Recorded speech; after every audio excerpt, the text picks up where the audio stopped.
우리 좌우로 인사하겠습니다. 하나님은 당신을 사랑하십니다. 우리 앞뒤로 좌우로 다시 한번 새해 복 많이 받으세요.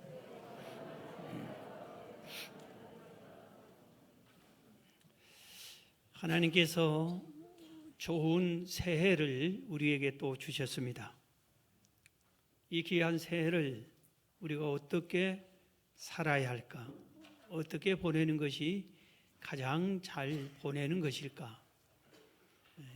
그 귀한 명령의 그 뜻을 전하는 말씀을 첫 주에 전해야 되는데 무척 고민스럽고 깊게 묵상할 수밖에 없었습니다. 그래서 기본적인 것, 가장 소중한 기본이 튼튼해야 된다. 여호와를 경외하며 살자. 그런데 여호와를 경외하는 사는 것 중에 여호와를 찬양하면서 살라. 새해는 여호와 하나님을 찬양하면서 살라. 이런 내용의 말씀을 오늘 전하려고 합니다. 우리 민족은 노래를 좋아했습니다. 물론 다른 나라 사람들도 노래를 다 좋아합니다. 그런데 우리 민족은 특별히 노래에 관심이 더 많은 것 같습니다. 우리 사람은 태어나면서부터 자장가를 듣고 노래 속에서 성장합니다. 자장자장하고 어머니들이 곡이 있는 또 틀리든 그냥 아무렇게나 불러주는 이 자장가 노래소리를 들으면서 성장을 하다가 세상을 떠날 때 되면은 상여꾼들이 상여 노래를 불러줍니다. 그 노래를 부르면서 세상을 떠나게 됩니다. 물론 예수 믿는 사람들은 찬송가를 들으면서 세상을 떠나게 됩니다. 그런데 우리 민족은 이렇게 살면서 노래를 부르는 중에 이 노래 속에 한이 맺혀 있는 노래들이 많이 있습니다. 마음이 아픈 노래들이 많이 있어요. 그 원인 중에 하나가 우리나라는 주변의 강대국들에 의해서 많은 어려움을 당했습니다. 그리고 우리 이 나라 자체가 오래전부터 차별이 심했어요. 양반과 상놈, 천민, 백정놈 뭐 이런 식으로 차별이 심했습니다. 그러다 보니까 한스러운 것을 노래로 풀었다 하는 것을 우리가 알 수가 있습니다. 지금 몇 곡을 생각하면은 아리랑이라는 이 노래는 아무리 추적을 해도 누가 지었는지 언제 지었는지 어떻게 지었는지 알 수가 없어요. 뭐 오래 고대에서부터 이 아리랑 비슷한 노래는 계속 불러왔다고들 하기도 합니다. 그런데 지금 이 아리랑 노래는 전 세계에 흩어져 있는 우리 디아스포라, 우리 대한민국 사람 800만 명이 되는데 그들이 아예 그냥 한민족의 애국가처럼 부릅니다. 우리나라 일제시대에 저기 사할린으로 이렇게 끌려갔던 살던 우리 민족들의 후손들이 3세, 4세 이런 사람들이 한국말을 다 거의 대부분 잊어버렸습니다. 그런데 아리랑은 압니다. 그리고 민족들이 모이면은 아리랑을 부릅니다. 이 아리랑 노래 속에 이렇게 여러 가지 숨어 있는 아픔과 이것을 노래로 이렇게 풀었다 이겁니다. 아리랑 종류도 뭐 미리앙아리라, 진도아리라, 정선아리랑, 또 뭐 홀로아리랑, 독립군아리랑, 뭐 종류만 해도 한 수십 곡이 됩니다. 수십 가지가. 곡은 다 비슷하는데 이렇게. 그런데 이게 2012년도에 세계 유네스코 인류무형재단에 이렇게 등재가 됐다고 합니다. 아리랑. 또 우리가 일제시대에 아주 많이 불렀던 노래 중에 하나가 울밑에선 봉선합니다. 이 노래 속에서 나중에는 일제가 그걸 못 부르겠다고 그래요. 이 가사 속에 2절, 3절에 그 후렴하는 곡에 환생키를 바라노라. 환생키를 바라노라 하는 이 환생이 새로 태어나는 것, 소생하는 것. 그러니까 독립하기를 바라노라. 이게 숨어 있어요. 노래 속에. 그래서 우리가 일제시대 고통하고 압박당하면서 이 노래를 부르면서 언제나 한가는 우리나라가 독립하기를 바란다. 이렇게 부르니까 이 뜻을 눈치챈 일제가 부르지 말라. 그렇게 했어요. 근대사에서 오면은 군사 독재 시절이 있었어요. 우리가 우리 지도자를, 대통령을 우리가 직접 뽑지를 못해. 그러니까 그 유신 시대부터 5공화국까지 대학생들 중심으로 우리가 스스로 우리 지도자를 뽑자. 왜 우리가 대통령을 못 뽑느냐? 민주화 운동을 하면서 그들이 떼약볕에서 추운 데서 숨어서, 그런데 그들을 뭉쳐준 노래가 아침 이슬, 님을 위한 행진곡, 이런 곡들이 있었습니다. 아침 이슬이라는 노래도 이 5공화국까지 부르지 못하게 했어요. 금지곡이 됐어요. 그 가사를 보면은 그 가사에 응어리를 풀고 여러 가지 아픈 걸 치유해 주는, 그리고 뭉쳐주는 것이 있습니다. 그래서 우리 군대 가면 반드시 군가가 있어요. 독립운동가가 있어요. 그래서 노래가 청중을 하나로 뭉치고 한 목표를 향해서 용감하게 나아갈 수 있게 힘을 주는 것이 이 노래였습니다. 세상의 노래가 얼마나 위력이 있는지 몰라요. 세상의 노래도. 최근에 그걸 제가 상당히 많이 느끼는데, 우리나라의 그 방탄소년단이 부르는 이 가수들이 이렇게 부르는데 전 세계에 그를 따르는 이 젊은이들이 우리가 상상할 수 없이 많다고 합니다. 그래서 이 방탄소년단이 예를 들어서 이 꽃을 보고 이 꽃이 아름답다. 그래서 난 이 꽃을 내 방에다 놔뒀다. 그러면 이 꽃이 전 세계에 다 동나게 팔려버립니다. 그들이 입던 옷이 다 찾아서 사서 입고, 그들이 무슨 라면 하나를 맛있게 먹었다고 하는데 그 라면이 전 세계 수출을 다 해요. 놀라운 위력입니다. 얼마 전에 이렇게 TV 방송을 우연히 보는데 가수가 구슬프게 노래를 잘 부르는데 청중들이 한두 명이 아니에요. 수많은 사람이 손수건으로 눈물을 닦아요. 그 노래를 듣고 이 마음의 위로를 얻고 또 이렇게 눈물을 흘리면서 감동을 받고 그런 것을 봤습니다.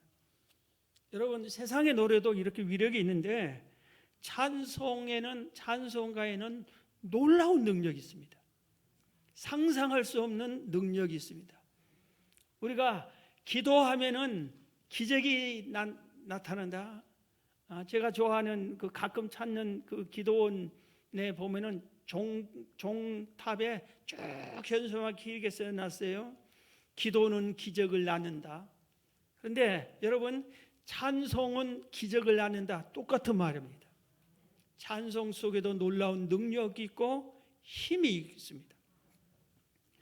그런데 이 찬송을 성경은 성령의 감동받은 사람이 기록했는데 찬송가는 누가 어떻게 가사를 쓰고 곡을 붙였을까? 이렇게 보면은 찬송의 가사를 쓴 분들도 성령의 감동을 받아서 기록을 하고 곡을 쓴 분들도 대부분 그렇게 성령의 감동을 받아서 곡을 씁니다. 그래서 우리가 이 찬송 하나하나의 그 작사의 사연을 또 작곡의 사연을 알게 되면 더 은혜가 됩니다. 한 곡을 소개하면은 찬송가와 592장이에요. 맥주감사주일, 추수감사주일에 부르는 감사절 찬양이 있습니다. 산마다 불이 탄다. 그 후렴 속에 감사하자, 찬송하자, 감사하자, 찬송하자, 이게 후렴에 붙어 있습니다. 그런데 이 가사를 쓰신 분이 임옥인 권사님이시에요. 왕십리교회 권사님이시에요. 건국대학교 가정대학장을 역임했던 대학 교수님이었습니다. 그런데 1975년 11월 22일이 이날이 주일이에요. 그런데 이날 대전에서 전국 교수님 초청 세미나가 있었어요. 그래서 내가 세미나를 갈까, 하나님께 권사한데 예배를 드려갈까 고민을 하다가 세미나를 그날 갔습니다. 세미나를 참여해서 이 이목인 권사님이, 이 교수님이 세미나를 참여했는데 250명 정도가 전국에서 모였는데, 그 시절에는 그 세미나실 안에서 마음껏 담배를 피웠어요. 담배 연기가 가득 차는 그곳에서 주일날인데 내가 이게 뭐냐, 마음이 고민스럽고 불편한 마음도 있는 가운데서 그냥 쓰러지고 말았습니다. 그래서 완전히 의식을 잃었습니다. 그래서 거기서 대전에서 치유할 수가 없어서 빨리 서울로 이송을 했는데, 서울의 제일 빠른 곳 고속도로 끝에 붙어있는 성모병원에, 서울 성모병원에 입원을 했습니다. 고혈압과 뇌혈전증이라고 하는 병을 받았어요. 병명으로. 그래서 완전히 식물인간이 되고 말았습니다. 그래서 의식이 약간 있는데 병원에서 전화로, 그 당시에 현신의 권사님이라고 하는 현신의 재단에서 신유 집회를 많이 했는데, 그분에게 기도를, 평소 아는 사이였나 봐요. 기도로, 전화로 기도를 받았습니다. 요새 최근 2년 동안에 저도 이 전화로 우리 성도들 병원 또는 중환자실 이렇게 해서 전화 기도를 많이 했어요. 신방을 못 가니까. 이 전화 기도를 이 임옥인 권사님이 쓰러져서 전화되고 현신의 권사님이 전화로 기도해 주는데 기적이 나타났어요. 살아났어요. 식물인간이었던 데문이 살아났어요. 그래서 이제 살아났지만 반신불수가 됐습니다. 반신불수의 몸으로 휠체어를 타고 직접 이제 안수 기도를 받고 싶어서 현신의 재단에 갔는데, 강단에 올라오라. 내가 지금 반신불수 몸으로 부축을 받고 못 올라갔는데 내려와서 기도해 주세요. 이걸 옥신각신 하다가 결국 기도를 제대로 받지 못했어요. 집에 돌아왔습니다. 그래서 자기 신세가 정말 한탄스럽고 한이스러워요. 그래서 하나님 앞에 이거 안 되겠다 싶어가지고 목숨 걸고 기도를 했어요.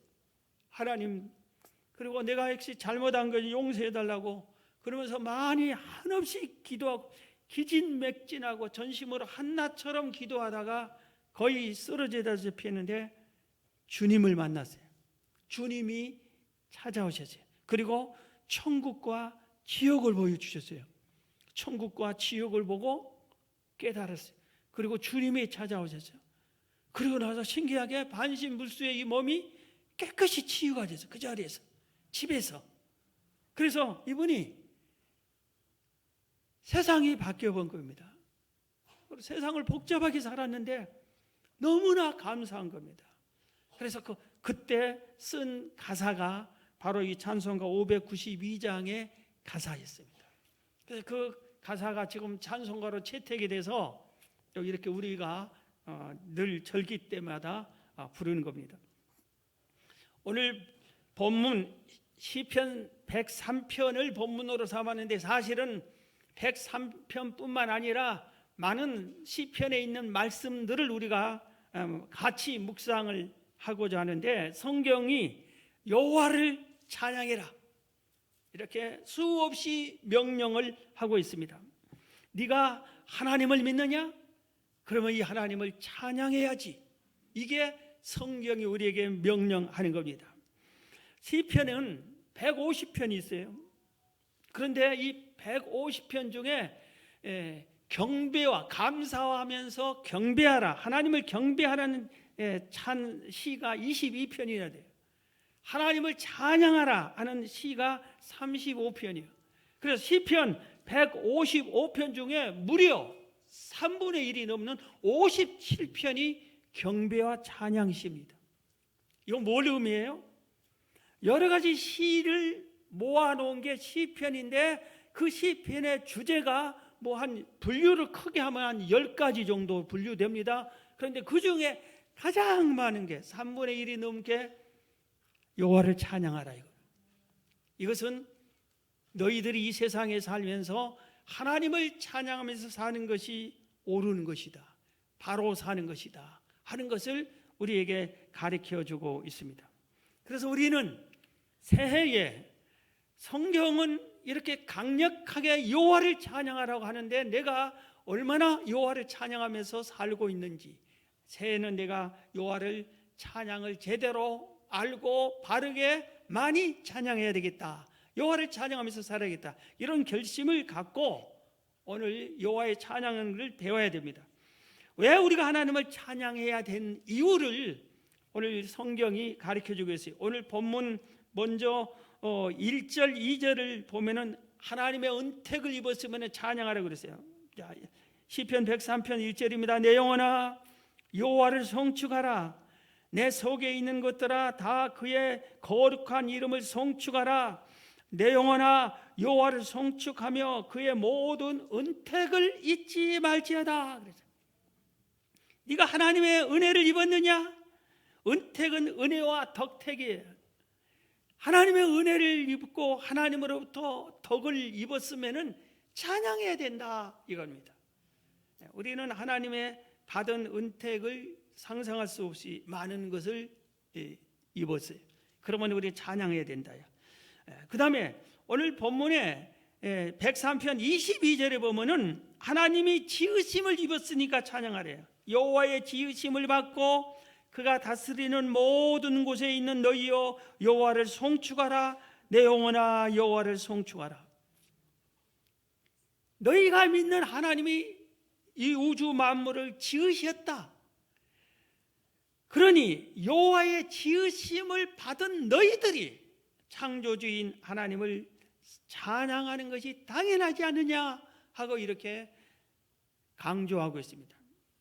우리 온 우주 만물이 그래서 찬양을 해야 돼요. 여러분 은혜를 받아보세요. 제가 처음 은혜를 받고 기도원에서 올 때 온 세상이 다 하나님을 찬양한 것으로 보여요. 실제로 나무가 바람에 흔들거리면 아 저거 춤추며 찬양하네 그렇게 느껴져요. 나비가 날아가면 야 춤추며 찬양하네.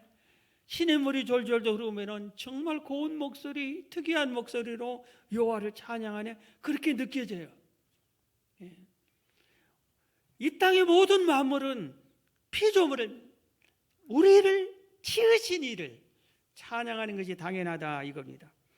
시편 104편 1절에 보면은 여호와 하나님이 위대하시고 존귀한 분님께 찬양하라고 그럽니다. 내 영혼아 여호와를 송축하라. 여호와 나의 하나님이여 주는 심히 위대하시며 존귀와 권위로 옷 입으셨나이다. 여러분 누가 위대해? 누가 위대해? 요새 젊은이들은 뭐 방탄소년단들 위대하게 생각하는 것 같아요. 그거 한마디 하면은 다 따른다니까. 뭐 연예인을 스포츠 스타를 많은 젊은이들이 이렇게 따르는 것 같아요. 이 코로나 이전에 이렇게 보니까 체육관에 보면은 4-5만 명이 모여가지고 노래를 가수가 부르면 같이 따라서 춤을 추며 노래를 부르는 거 보고 정말 아주 이 가수를 위대하게 보는 거예요. 그러니까 한 명도 거여가지 않고 똑같이 같은 행동으로 같이 노래를 부르라면 다 같이 복창을 하고 아주 여러분 그런데 여러분이 누구를 위대한 분으로 모시고 있습니까? 세상이 아무리 위대한다 할지라도 그들은 세상을 떠나고 말고 끝이. 그런데 여호와 하나님은 영원히 위대하신 분이에요. 이 위대하신 하나님을 우리가 찬양하는 것은 당연하다 이겁니다. 그 다음에 시편 117편 1절에 보면은 너희 모든 나라들아 여호와를 찬양하며 너희 모든 백성들아 그를 찬송할지어다. 우리에게 향하신 여호와의 인자하심이 크시고 여호와의 진실하심이 영원하미로다. 할렐루야. 우리에게 향하신 하나님의 인자하심과 진실하심이 너무 크고 영원하기 때문에 우리는 찬양할 수밖에 없다 이겁니다. 그리고 시편 113편에 보면은 하나님의 영광이 높고 크기 때문에 할렐루야 여호와의 종들아 찬양하라. 여호와의 이름을 찬양하라. 이제부터 영원까지 여호와의 이름을 찬송할지로다. 해 돋는 데서부터 해 지는 데까지 여호와의 이름의 찬양을 받으시리로다. 여호와는 모든 나라보다 높으시며 그의 영광은 하늘보다 높으시도다. 모든 나라보다 높으시고 그의 영광은 하늘보다 높다. 얼마만큼 사랑해야 하면 하늘같이 땅같이 뭐 이렇게 하는데 그 하늘보다 하나님은 더 위대하고 높다 이겁니다. 그래서 하나님을 찬양해야 된다 이겁니다. 하나 더 말씀드리면 왜 우리가 찬양해야 되냐면은 하나님이 우리를 지극히 사랑했기 때문에 그렇습니다. 이 세상에서 나를 가장 사랑한 분이 하나님이시. 요한일서 4장 8절에 하나님의 사랑이 우리에게 이렇게 나타난 바 되었으니 하나님이 자기의 독생자를 세상에 보내심은 그로 말미암아 우리를 살리려 하심이라. 사랑은 여기 있으니 우리가 하나님을 사랑한 것이 아니요 하나님이 우리를 사랑하사 우리 죄를 속하기 위하여 화목 제물로 그 아들을 보내셨음이라. 하나님이 우리를 얼마나 사랑했나. 그 사랑을 그의 하나밖에 없는 독생자를 우리에게 주셨다. 그냥 우리에게 주시면서 이 예수님과 함께 놀고 즐겨라 그게 아니라 독생자 예수님을 주어서 우리 대신 죽을 자리에 대신 죽게 하셨다 이겁니다. 그걸 아시고 그렇게 하나님 우리를 지극히 사랑하는 대목이 하나 있어요. 겟세마네 동산에서 주님이 피땀을 흘리면서 기도하셨어요. 예수님은 신도 되지만 육체를 가진 인간이 되기 때문에 십자가에 매달려 죽는 그 고통이 너무 고통스러울 것 같아서 이 잔을 피하게 해주세요. 그렇게 기도합니다. 그런데 하나님께서 아들이 이제 죽어야 되는데 살려주세요, 살려주세요 이러는 거예요. 그런데도 아버지 하나님이 얼마나 마음이 찢어지겠어요. 그런데 침묵하십니다. 넌 온 인류의 죄를 대속해서 죽어야 된다 이거예요. 말을 안 하셨어요. 내가 너를 보내는 게 그 십자가에서 대신 죽는 건데 아무 말씀을 안 하십니다. 살려주세요. 다른 길을 주세요. 그런데도 우리를 사랑해서 예수님이 그렇게 죽어주셔야 우리가 제사함을 받으니까. 그래서 그 사랑을 우리는 깨달아야 됩니다. 그래서 우리 하나님께 우리가 찬양해요. 손자 손녀에게 할아버지 사랑해? 예, 사랑해요. 노래 하나 불러줘. 그러면은 손자 손녀들이 틀리지만 무조건 노래를 부르려고 하잖아요. 여러분 하나님을 사랑합니까? 그러면 하나님을 찬양해 드려야 돼요. 노래해 드려야 됩니다. 여러분 하나님의 은혜를 입었습니까? 여호와를 찬양하십시오. 죄사함을 받고 구원을 받았습니까? 여호와 하나님을 찬양하십시오. 성령 받고 은사 받았습니까? 기도 응답 받았습니까? 문제 해결을 받았습니까? 복을 받았습니까? 하나님으로부터. 그러면은 여호와 하나님을 찬양하십시오. 어머님의 은혜가, 어버이의 은혜가 너무 크고 감사해서 우리는 어버이 노래를 불러드립니다. 스승의 은혜가 감사해서 우리가 스승의 은혜를 노래로 불러줍니다. 하나님의 은혜가 크면은 우리가 하나님을 찬양하는 것은 당연하다 이겁니다. 그러면은 우리가 어떻게 하나님을 찬양해야 됩니까? 세상의 노래도 가수가 아무렇게나 부르지 않습니다. 온 심혈을 다해서 표정 하나까지, 눈동자 하나까지, 손 가리키는 것까지 모두 다 연습하고 해서 10번, 100번을 부르게 해도 똑같이 부릅니다. 온 심혈을 다해서. 그러니까 듣는 자들이 감동을 받고 박수를 보내고 환호를 보낸 겁니다. 우리가 하나님을 찬양할 때 아무렇게나 불러도 된다, 그러면 안 돼. 세상에 가수들도 노래를 지극정성으로 부르는데 우리 찬양을 하나님이 들으십니다. 하나님이 아무렇게나 불러도 돼요? 2년 전에 우리 어머님이 100세 생일을 맞이했어요. 그럴 때 우리 가족이 100세가 되는 생일날이니까 축하를 하자. 그래서 천일교에서 모여서 예배를 드리기로 그랬습니다. 감사 예배 드리고 뭐 비싸지도 않은 몇천 원짜리인데 온 식구가 어른에서 어린아이까지 같은 티셔츠를 맞춰서 입자. 예배 드릴 때 기념사진 남겨놓게. 그리고 어머니에게는 선물을 백송이 장미를 드리기로 했어요. 그래서 백송이 장미 드리고 이제 조촐하게 음식을 나눠 먹었습니다. 순서를 후손들이 목사만 5명이고 모두 다 장로 권사니까 후손들이 다 순서를 맞자. 그래서 우리끼리 그렇게 예배를 드렸습니다. 어머니 은혜가 감사하니까 장미꽃을 들으면서 감사하다고 어머니 노래를 불러드리고 절을 해드렸어요. 하나님의 은혜는 우리를 죄에서 구원해 주셨잖아요. 방금 우리가 왜 하나님을 찬양했는지 설명을 우리가 6가지나 들었잖아요. 그런데 우리가 부를 때 인간의 부모에게도 정성껏 생일날 이렇게 노래를 불러주면서 하나님을 찬양하는데 아무렇게나 적당히 준비도 없이 함부로 막 그렇게 불러도 되느냐 이겁니다.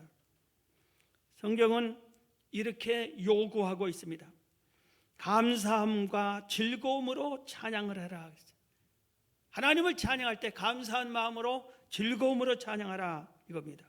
시편 100편 1절에 보면은 온 땅이여 여호와께 즐거운 찬송을 부르지어다. 즐거운 찬송을 부르지어다. 기쁨으로 여호와를 섬기며 노래하면서 그의 앞에 나아갈지어다. 여호와가 우리 하나님이신 줄 너희가 알지어다. 그는 우리를 지으시니요 우리는 그의 것이니 그의 백성이요 그의 기르시는 양이로다. 감사함으로 그의 문에 들어가며 찬송함으로 그의 궁전에 들어가서 그에게 감사하며 그의 이름을 송축할지어다. 즐거움으로 감사함으로 찬양하라 그랬어요. 골로새서 3장 16절에도 시와 찬송과 신령한 노래를 부르며 감사하는 마음으로 하나님을 찬양하고 그랬어요. 그래서 우리의 마음이 감사함으로 불러야 돼요. 근데 우리가 항상 기쁘고 즐겁고 감사함이 충만하면서 와서 예배 드립니까? 그렇지 않잖아요.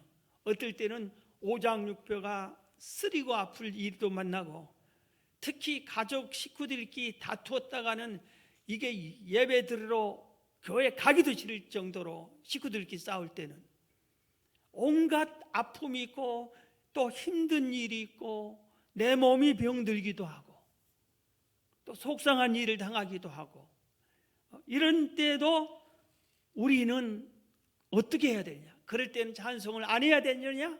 그럴 때 그냥 슬픈 마음으로 속상한 마음으로 불러야 되느냐? 우리에게 맞춰서는 안 돼. 찬송은 하나님이 받으시. 그래서 내 형편과 환경에 맞추지 말고 감사함과 즐거움으로 찬양해야 됩니다. 우리 믿음의 선배들은 어떠한 환경 속에서도 어떤 역경 속에서도 감사함으로 즐거움으로 찬양했어요. 한 분만 소개하면 우리가 잘 아는 욥이 하루아침에 10명의 자식이 세상을 떠났잖아요. 집이 무너져서 잔치를 벌리는데 집이 무너져서 한 명도 아니고 10명이. 그러면 어떻게 욥의 마음이 어때요? 천갈래 만갈래 찢어지고 미치잖아요. 미쳐야 되잖아요. 정신이 없어야 되잖아. 실성해야 되잖아요. 보통 사람 같으면은 실성하든지 울다가 죽든지 그럴 거 아니에요. 그런데 이 욥은 자기 형편을 생각하는 게 아니라 하나님을 생각했어요. 그래서 성경 뭐라고 기록이 되세요? 욥은 그 형편에서 여호와를 예배하고 여호와를 찬양했더라. 그리고 그 입술로 하나님을 원망하지 않고 입술로 범죄하지 아니했다고 했습니다. 예배 드리러 오다가 넘어져서 코가 깨진 일이 있어요. 그럼 예배 드리러 와서 내가 지금 예배 드리러 오는데 왜 이런 일을 당합니까? 속상해야 돼요. 제 마음이 상당히 아픈 사건이 여러 가지 있지만 그 중에 하나가 우리 교회 저쪽에 있을 때, 상가에 있을 때 하나님 은혜로 부흥이 막 되기 시작했어요. 그래서 교회 버스를 15인승을 샀어요.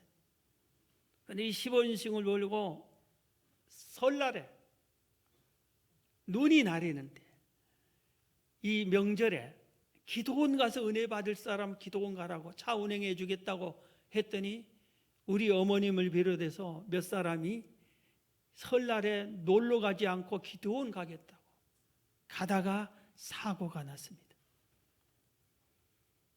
제가 정신이 멍멍했어요. 그때 집사님, 장로님이 안 계셨어요. 그때 집사님 두 분이 저를 아주 가까이서 목사님이 힘내세요. 목사님이 흔들리면 교회가 흔들립니다. 그렇게 해주더래요. 그 얘기가 얼마나 힘이 됐는지 몰라요. 정신 차렸어요. 그래가지고 수습을 했는데 이렇게 놀러 갔다면 몰라. 명절인데도 하나님께 기도하라고 기도원 가다가 이런 일을 당했는데도 그래도 우리는 찬양을 잊지 않고 수습하고 더 처리하고 기도하기로 하고 모여서 성도들이 흩어지지 않고 더 모여서 기도해서 극복을 했더니 하나님이 성전을 짓게 해주셨죠. 죽어가는 병석에서도 하나님을 찬양하는 성도들이 있습니다. 죽어가면서도 두 눈 잃은 성도가, 두 발 잃은 성도가, 두 손 잃은 성도가 하나님을 찬양하는 분들이 있어요. CCM 가수들 중에서 양손이 없는 가수가 있어요. 양발이 없는 가수도 있어요. 그는 혼자만 찬양하는 게 아니라 많은 사람들 앞에도 찬양으로 영광 돌리는 분들이 있어요. 사업이 실패했는데도, 직장에서 해고당했는데도, 가정이 무너졌는데도 하나님을 찬양하는 성도들이 수도 많습니다. 여러분, 우리가 코로나 때문에 속상하고 아프고 고통스럽고 답답하고 누구한가에게 분풀이하고 싶고 원망하고 싶고 이럴 때 우리 성도들은 하나님을 찬양하는 것이 옳은 겁니다. 우리가 욥을 생각해야 돼. 원망하지 말고 입술로 범죄하지 말고 여호와를 찬양해야 됩니다. 어떻게 찬양해야 되느냐? 두 번째는 악기를 동원하고 박수치며 춤추며 찬양하라고 성경은 말합니다. 시편 150편 1절에 할렐루야, 그의 성소에서 하나님을 찬양하며 그의 권능의 궁창에서 그를 찬양할지어다. 그의 능하신 행동을 찬양하며 그의 지극히 위대하심을 따라 찬양할지어다. 나팔 소리로 찬양하며 비파와 수금으로 찬양할지어다. 소고 치며 춤추어 찬양하며 현악과 퉁소로 찬양할지어다. 큰 소리 나는 제금으로 찬양하며 높은 소리 나는 제금으로 찬양할지어다. 호흡이 있는 자마다 여호와를 찬양할지어다. 할렐루야. 여기에 악기 종류가 7가지나 등장을 해요. 그런데 그 중에 하나는 현악 그랬는데 현악 악기가 도대체 얼마나 되는가 하고 제가 조사를 해봤더니 셀 수가 없어요. 우리 바이올린, 첼로 이런 것이 대표적인 것이지만 뭐 검은고 이런 것도 있고 뭐 전 세계적으로 우리들이 이름도 알 수 없는 모양도 희귀하고 다양한 악기들이 수없이 많더라고요. 그러니까 이 당시에 이 땅에 있는 모든 악기를 다 동원해서 위대하신 여호와 하나님을 찬양하라 이렇게 명령을 한 겁니다. 그래서 우리가 할 수 있는 한 모든 것을 해서 악기가 없으면 어떻게 해야? 춤을 추면서 박수를 치면서 시편 47편 1절에 박수 치면서 찬양해라. 춤을 추면서 찬양하라. 다윗이 하나님의 사랑을 가장 많이 받는 사람 중에 하나라고 강조를 많이 했잖아요. 사랑 100개 행동에 도대체 이 다윗은 왜 그렇게 하나님 사랑받을 생각만 하고 행동도 하고 그러는지 모르겠어요. 그 중에 하나가 하나님을 찬양할 때 여호와의 언약궤가 다윗성으로 들어올 때 그동안엔 뺏겼어요. 아무도 관심을 갖지 않아. 그런데 다윗은 여호와의 궤가 우리에게 있어야지 왜 적군에게 있느냐. 찾아옵니다. 오니까 너무 기뻐가지고 찬양을 손뼉치며 춤을 추며 찬양하다가 바지가 내려갔어요. 그렇게 찬양했어요. 여러분, 바지가 내려갈 정도로 땀이 등에 흠뻑 젖을 정도로 춤추며 하나님을 찬양할 적이 있습니까? 집회 때 그렇게 좀 오늘 저녁에 좀 그렇게 찬양을 하세요. 악기를 동원해서. 자, 그 다음에 우리는 어떻게 찬양해야 되느냐? 영으로 마음으로 찬양을 하겠습니다. 고린도전서 14장 15절에 그러면 어떻게 할까? 내가 영으로 기도하고 또 마음으로 기도하며 내가 영으로 찬송하고 마음으로 찬송하리라. 우리는 찬양을 할 때 목소리로만 찬양할 수 있어요. 목소리로만. 그런데 성경은 그게 아니라 네 몸으로만 찬양하는 게 아니라 네 영혼으로, 네 영으로, 네 마음으로 찬양하라 이겁니다. 같은 노래가 부르는 사람이 형식적으로 부를 때하고 온 마음을 다해서 부를 때하고 감동이 다릅니다. 세상 노래도 그래요. 그래서 우리가 하나님을 찬양할 때 내 마음을 다해서 영으로 찬양을 해야 돼요. 예배를 신령과 진정으로 드리라 하는 것처럼 찬양도 신령과 진정으로 찬양을 해야 된다 이겁니다. 우리가 이렇게 찬양을 많이 하면 찬양은 놀라운 능력이 있다고 했잖아요. 하나님이 이 찬양을 받으시고 우리에게 은혜를 베풀어 주신다고 성경이 가르쳐주고 있습니다. 오늘 본문이 또 그걸 여러 가지를 가르쳐주고 있습니다. 우리가 하나님을 기쁘시게 상달되는 기도한 것처럼 상달되는 찬양을 드리면은 오늘 먼저 죄악을 사해 주신다고 했어요. 오늘 본문 시편 103편 3절에 보면 그가 내 모든 죄악을 사하시며 내 모든 죄악을 사해 주신다고 그랬어요.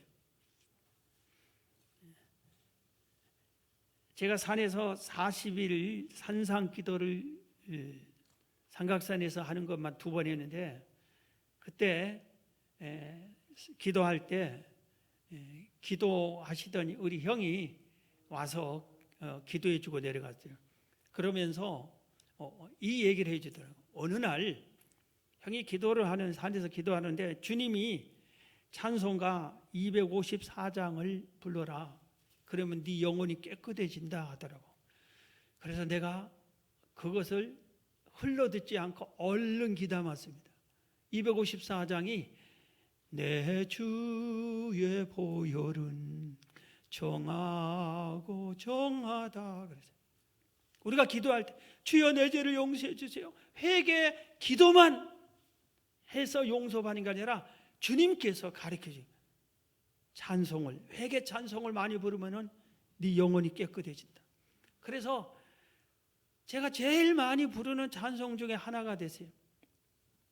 새벽 예배 끝나고 부를 때도 제일 많이 부른 찬송이 이 찬송이에요. 어디 가서 뭐 할 때 부를 때 기도 문을 열려고 할 때 하나님께 기도해야 되겠다 할 때 먼저 내 영혼이 깨끗해야 되니까 이 찬송 인애하신 구세주여 천부의 의지 없어서 손들고 옵니다. 이런 찬송을 부르면 우리의 죄가 사해준 줄 믿습니다. 오늘 그걸 막 가르쳐주고 그 다음에 병을 고쳐주신대. 찬양하면 오늘 3절 다시 봅니다. 그가 내 모든 죄악을 사하시며 내 모든 병을 고치시며 병을 고쳐주신대. 우리 찬송가 471장에도 주여 나의 모든 병을 지금 고쳐 주옵소서. 그러니까 우리가 찬양하잖아요. 찬양을 많이 부를 때 몸이 아프신 분들 찬양하시요. 여러분 병은 여러 가지 원인이 있지만 그 중에 하나가 마귀가 주는 병이 있어요. 그럴 때는 마귀를, 귀신을 쫓아내면 병이 나요. 그런데 귀신이 가져온 병을 쫓아내는데 특효약이 찬송이고 하나님의 말씀이. 그래서 귀신 들린 사람 옆에서는 성경 말씀을 소리내어 읽고 찬송을 옆에서 찾고 부르고, 그러면 귀신이 안에서 견디기가 힘들어서 결국은 내가 나간다 하고 나가요. 찬송과 말씀, 놀라운 능력이 있는 거예요. 물론 기도도 하고, 기도와 찬송과 말씀은 너무 흔하게 듣지 마죠. 흔하게 생각하지 마세요. 예배 때마다 기도, 찬송, 말씀이잖아요. 그러니까 귀한 건데 흔하게 생각해요. 여러분, 밥이 얼마나 소중해. 그런데 날마다 몇 끼마다 보니까 밥, 아이고 이놈의 밥 그러지 마세요. 밥이 생명이잖아요. 밥을 함부로 타령하지 말아요. 금식해봐요. 밥이 얼마나 소중하고 맛있고 맛있는지. 기도와 찬송 말씀이 우리 한국인의 밥과 같은 병을 고쳐주세요. 그 다음에 4절에 명예를 고쳐주신대. 내 생명을 밤에를 속량하시고 인자 긍휼로 관을 씌워주신다. 명예를. 그리고 5절에 소원을 들어주신대. 5절에 좋은 곳으로 내 소원을 만족하게 하사 내 청춘을 독수리같이 새롭게 하시는도다. 소원을 들어주신대. 소원을. 찬양을 많이 할 때 내 소원을 품고 찬양을 많이 할 때 소원을 들어주신다. 그리고 13절에는 긍휼히 여겨주신다 했어요. 아버지가 자식을 긍휼히 여김같이 여호와께서는 자기를 경외하는 자를 긍휼히 여기시니라. 긍휼히 여겨주신다. 18절에 보면 또 후손에게도 17절 18절은 후손에게 은혜를 주신다. 여호와의 인자심은 자기를 경외하는 자에게 영원부터 영원까지 이르며 그의 의인은 자손의 자손에게 이르리니 곧 그의 언약을 지키고 그의 법도를 기억하여 행하는 자에게다. 이것은 네가 여호와를 찬양하고 경외를 잘하면 네 자손에게도 같은 복을 주겠다. 그러나 단 그가 내 언약을 지키고 법도를 기억하며 행할 때다. 내가 아무리 잘 믿어도 자식이 믿지 않으면 그 은혜가 자식에게 안 가지만 자식도 같이 따라 믿을 때 그렇게 해주겠다 이 말입니다. 그 외에도 찬양하면 고난을 이기고, 감옥에서 바울과 실라는 감옥에 갇혀내서 찬양하니까 옥문이 열렸어요. 두려움이 사라지고 하나님의 도움을 받습니다. 사랑하는 성도 여러분, 새 찬양하며 사시기를 바랍니다. 세상 환경은 원망하고 싶고 불평 많고 다툼, 분냄, 온갖 이런 것들이 우리 주변에 있을지라도 여러분 그러지 말고 이기시고 찬양으로 승리하시기를 바랍니다. 내 환경 형편에 아버지 따라서 찬양을 했다, 중단했다, 멈추다 그러지 마세요. 우리가 하나님을 믿는 거 하나님 바라보고 믿고 예수님 바라보고 믿어야지, 사람 바라보고 믿고 사람 때문에 기분 나빠가지고 믿니 안 믿니 그러지 마세요. 내 남편이 직분이 안수 집사한테 이게 집에서는 꼴이 그냥 꼭 주정뱅이네 그래버리고 남편 믿는 하나님 안 믿어, 이런 식으로 하지 마세요. 우리가 하나님 보고 믿어요. 특히 교회에서 사람들끼리, 성도들끼리 교회에서 인간관계 시험 들어가지고 기도를 하니 찬양을 하니 안 하니 그러지 마세요. 우리가 내 신앙 내가 지켜야 되고 주님 바라보고 우리가 믿어야 됩니다. 새해는 찬양으로 승리하시고 큰 은혜를 받는 여러분 되기를 주의 이름으로 축원합니다. 하나님 감사합니다. 이 말씀 듣는 우리 온 성도들이 새해는 찬양으로 승리하고 영광을 하나님께 돌리고 그 은혜를 받게 하옵소서. 예수님의 이름으로 기도합니다. 아멘.